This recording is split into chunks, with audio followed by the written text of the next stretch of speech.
Corso Palladio a Vicenza, il deserto. Solo qualcuno si avventura ancora fuori dalla propria abitazione per la passeggiata col cane o per una piccola spesa, l'ora, i 5 minuti d'aria per poi tornare in casa in quarantena. In questo clima quasi di sconforto ma di ritrovato rapporto familiare arriva il messaggio del vescovo di Vicenza che invita proprio le famiglie al rosario giovedì sera alle 21, festa di San Giuseppe, patrono dei papà e della famiglia, e saranno le campane a dare l'avvio alla preghiera.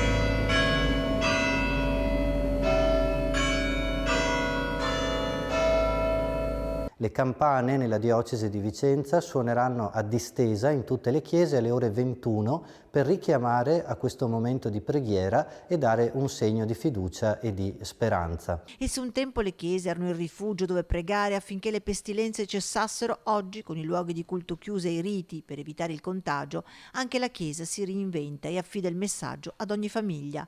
Invitiamo tutti i fedeli a mettere alle finestre delle loro case un drappo bianco e una candela accesa. Preghiera, comunità, famiglia, che non può dimenticare i più piccoli, anche loro sono chiamati a dare il proprio contributo in maniera più creativa. Sul sito della Diocesi di Vicenza trovate questo disegno da colorare e da completare. È la Madonna di Monteberico, la nostra Madonna. I bambini sono invitati a disegnare sotto il manto della Madonna la loro famiglia, i loro cari, per chiedere anche in questo modo la protezione della Vergine.